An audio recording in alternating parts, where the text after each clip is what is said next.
Kwanza nianze kwa kutoa pole nyingi kwa haya ambayo yametokea kwenye taifa letu, ambalo kwa kweli kama taifa tumepita kwenye kipindi chenye mtihani, lakini ninaamini kwa ustamilivu wa taifa letu na Tanzania wetu na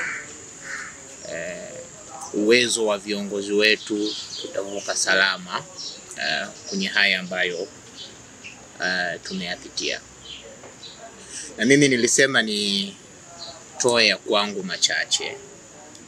Kwanza kabisa nianze kwa kushukuru sana hotuba ya Mheshimiwa Rais Dr. Samia Suluhu Hassan ambayo ameitoa jana tarehe 14 mwezi huu wa 11 wakati akilihutubia bunge na akafungua bunge.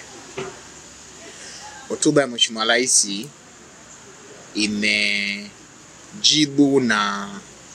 imejibu matarajio na mahitaji ya Watanzania.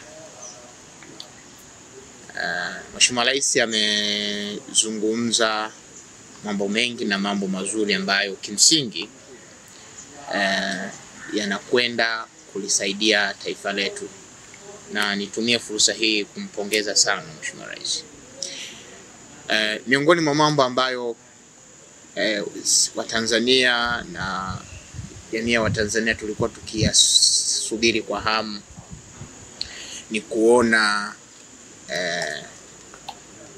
kuwa na maridhiano ya kitaifa. Mheshimiwa Rais amefungua hilo jukwaa kwamba sisi sote ni Watanzania, na hata tunapotofautiana kwa itikadi na vyama vyetu, udini wetu, makabila yetu, lakini bado tunabaki kuwa Watanzania. Na kama tunabaki kuwa Watanzania, hatuna sababu ya kuliharibu taifa letu, sababu sisi sote ni Watanzania.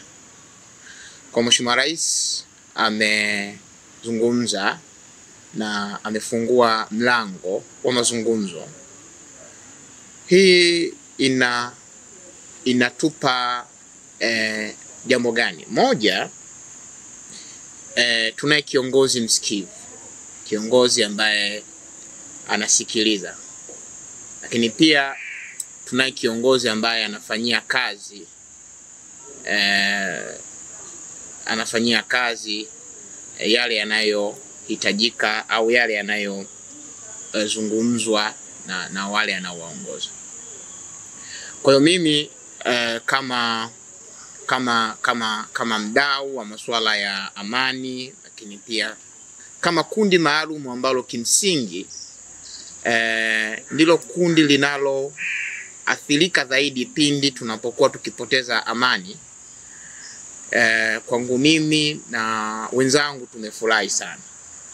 Kwa sababu, kwa nini tumefurahi? Tumefurahi kwa sababu moja, watu wenye ulemavu ndio wamekuwa waathirika wakubwa pindi haya matukio ya uvunjifu wa amani wanapotokea.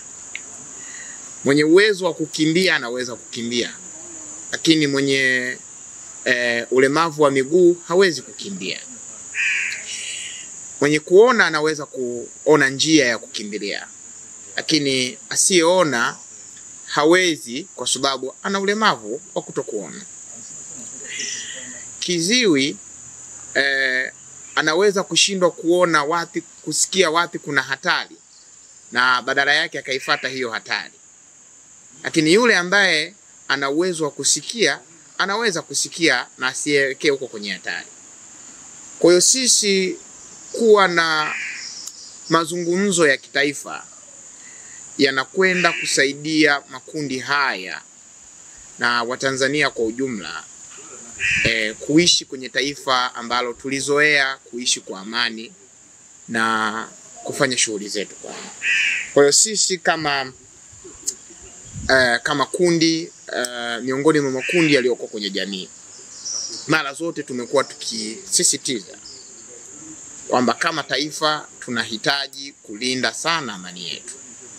Na kama tunahitaji kulinda amani yetu, basi vile viashiria ambavyo vinataka kuvuruga amani yetu, basi kwa pamoja tunao nguvu ya pamoja ya kuweza kuvizuia visiweze kuharibu amani yetu.